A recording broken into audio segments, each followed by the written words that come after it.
بسم اللہ الرحمن الرحیم انا انزلناہ فی لیلۃ القدر، بے شک ہم نے نازل کیا اس قرآن کو لیلۃ القدر میں۔ وما ادراک ما لیلۃ القدر، آپ کو کیا پتا ہے لیلۃ القدر کیا ہے؟ لیلۃ القدر خیر من الف شہر، لیلۃ القدر کی عبادت بہتر ہے 1000 مہینے کی عبادت سے۔ 87 سال تقریباً بن رہے۔ تفسیر فتح العزیز میں اور روح المعانی میں لکھا ہے کہ آپ نے بنی اسرائیل کے ایک طویل العمر شخص کا ذکر کیا جس نے بہت اخلاص کے ساتھ 100 سال تک عبادت کی۔ دوسری طرف آپ کا ارشاد ہے عمری و عمر امتی ما بین 60 الی 70، میری اور میری امت کی عمر 60-70 سال کے لگ بھگ ہے۔ وَأَقَلُّهُم مَّن يَتَجَاوَزُ عَن ذَلِكَ، بہت کم لوگ آگے بڑھیں گے۔ حضرت بنوری 3 سال آگے بڑھے تھے، مولانا لطف اللہ صاحب 4 سال آگے بڑھے، یہ 7 سال۔ حضرت مولانا عبداللہ درخواستی 108 سال میں فوت ہوئے، مولانا وزیر گل صاحب 114 سال میں فوت ہوئے، اورنگزیب عالمگیر 97 سال میں فوت ہوئے، حضرت شیخ الاسلام مولانا حسین احمد صاحب 88 سال میں فوت ہوئے، اور مولانا اشرف علی اور مولانا غلام غوث یہ سب کے سب آگے بڑھے۔ مفتی محمود 62 سال میں فوت ہوئے، اقل عمر ہے وہ۔ مولانا انور شاہ سے 59 سال میں فوت ہوئے، 60 سے بھی کم۔ آپ نے فرمایا میری اور میری امت کی عمر 60-70 کے لگ بھگ ہوگی اور بہت کم لوگ آگے بڑھیں گے، تو امت کی عمر بہت کم ہے، ہم ایسی عبادت کیسی کرے جیسے وہ عابد و زاہد اسرائیلی کر چکا تھا۔ صحابہ کو رشک آیا بہت زیادہ، اللہ نے ان کے حال پر احسان فرمایا اور ایک ایسی رات عطا فرمائی جس ایک رات کی عبادت وہ 87 سال کے برابر ہے۔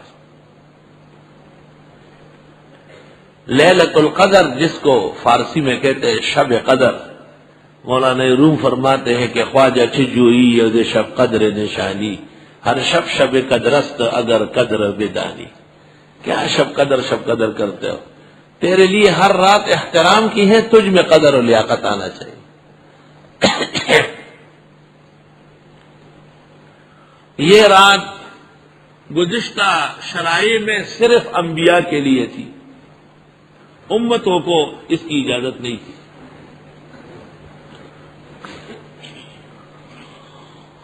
اور امت محمدیہ کو اولاً سال بھر میں دی تھی، اس لیے پیغمبر اور ان کے امت کے کاملین جیسے حضرت عثمان تمیم داری، حضرت سعید اور امام ابو حنیفہ سال بھر ایک جیسے عبادت فرماتے، ایک جیسی۔ لیکن پھر احسان فرمایا رب العزت نے اور اس رات کو رمضان میں منتقل کیا، اور آپ کی دعا اور کوششوں سے اللہ کے حضور رب العزت نے اس رات کو آخری عشرہ میں رکھا، اور وہ بھی طاق راتوں میں۔ فتاوی عالمگیری میں لکھا ہے کہ طاق راتوں میں 21 کا کوئی احتمال نہیں، اس لیے لکھا ہے کہ ختم قرآن 21 میں مکروہ ہے، مکروہ لکھا ہے۔ 21 کا کوئی احتمال نہیں، اس کے علاوہ ہر رات کا احتمال ہے، 22، 24، 26، 28، 29۔ ابن قیم نے زاد میں کہا ہے کہ طاق راتوں کا پتہ اخیر میں چلے گا، اگر مہینہ 30 کا نکلا تو طاق راتیں ہو گئی 23، 25، 27، 29، لیکن اگر رمضان کا مہینہ 29 کا نکلا تو طاق راتیں ہیں 22، 24، 26، 28۔ اس لیے ہر رات عبادت کو، مولانا روم یہی کہتے ہیں کہ ہر رات کو عبادت کرو۔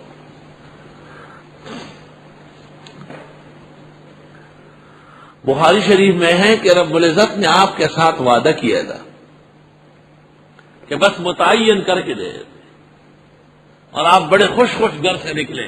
فرآ رجلین، آپ نے 2 آدمیوں کو دیکھا جو آپس میں تو میں کر رہے تھے، آپ بڑے غمگین ہو کر کے تشریف لائے اور فرمایا مجھ سے وعدہ ہوا تھا اس رات کے متعین کر کے دینے کا، لیکن دو آدمی راستے میں تو میں کر رہے تھے، ان کی وجہ سے اب یہ اٹھا لی گئی، یعنی تعین اٹھا لیا گیا، تعین متعین نہیں ہوا۔ اب سوال یہ ہے کہ وہ دو صحابہ تھے، مسلم تھے، مخلص تھے، جان نثار تھے، رضی اللہ عنہم تھے، اور ان کے شور کرنے سے فرمایا اور ان کے تو میں کرنے سے لیلۃ القدر کی تعین ختم ہو گئی۔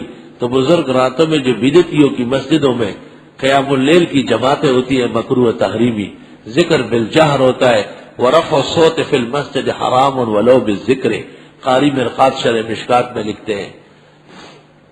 تو جب تک دنیا کے اندر یہ مبتدئین موجود ہے، کسی کو لیلۃ القدر ملنا بظاہر مشکل ہے۔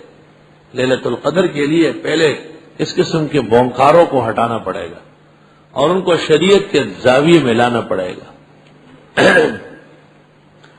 ایک مسئلہ اور ہے، وہ یہ کہ لیلۃ القدر ایک ہے یا کئی ہے، تو راجح قول یہ ہے کہ کئی ہے، یعنی پاکستان کے اندر پاکستان کے رمضان کے اعتبار سے اور سعودی عرب میں سعودی عرب کے رمضان کے اعتبار سے جس طرح نمازوں کے اوقات بدل سکتے ہیں اور طلوع آفتاب میں فرق ہو سکتا ہے، لیلۃ القدر میں بھی فرق ہو سکتا ہے۔ ممکن ہے جب ان کی 23 ہو تو جب ہماری 23 ہو تو ان کی 22 ہو، اس طرح ہو، لیکن تعدد لیلۃ القدر محدثین مفسرین کے مسلم ہے۔ اس سے یہ امکان پیدا ہوتا ہے کہ یہ جو بدعات اور خرافات ہے ان کے مرتکبین کو تو محرومی ہے، لیکن اہل حق جن کی مساجد میں ہر طرح سکون و سنت کا اجراء و اشاعت ہے اور نفاذ ہے، اللہ ان کو یہ مقدس رات نصیب فرمائے۔ لیلۃ القدر خیر من الف شہر، لیلۃ القدر بہتر ہے 1000 مہینے کی عبادت سے، یعنی اس رات کو جو عبادت کر لے۔ لیلۃ القدر میں کوئی مخصوص عبادت پیغمبر نے نہیں بتائی کہ آپ اتنی رکعت پڑھیں اور اتنی دفعہ سورت پڑھیں، یہ جتنے ہیں افسانے ہیں اور ڈکوسلے ہیں، اور سب کے سب وعاظ الضالین و کذابین کی کہانیاں ہیں۔ لیلۃ القدر انہی راتوں کی طرح ایک رات ہے جس میں 20 رکعت تراویح ہے اور وتر باجماعت ہے۔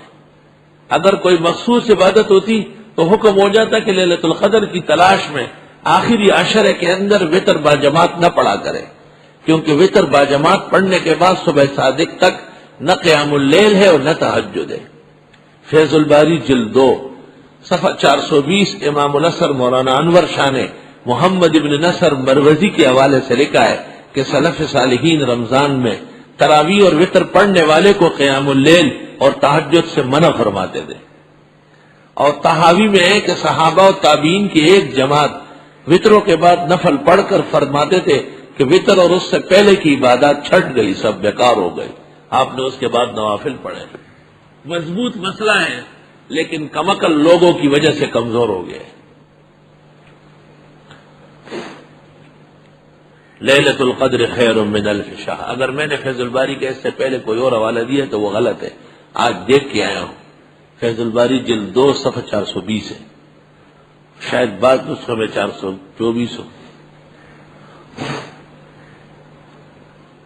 تنزل الملائکۃ والروح فیہا باذن ربہم، اترتے ہیں فرشتے اور مقدس روح یعنی جبریل یا روح الارواح یا ارواح مراد ہے، جن سے روح، اس رات کے اندر اللہ کے حکم کو لے کر من کل امر، ہر طرح احکام لے کر، سلام، یہ پوری رات سلام سے بھری رہتی ہے، لوگوں پر سلام پڑھا جاتا ہے فرشتوں سے اللہ کی طرف سے، یہ رات حتی مطلع الفجر، یہاں تک کہ صبح صادق داخل ہو جائے۔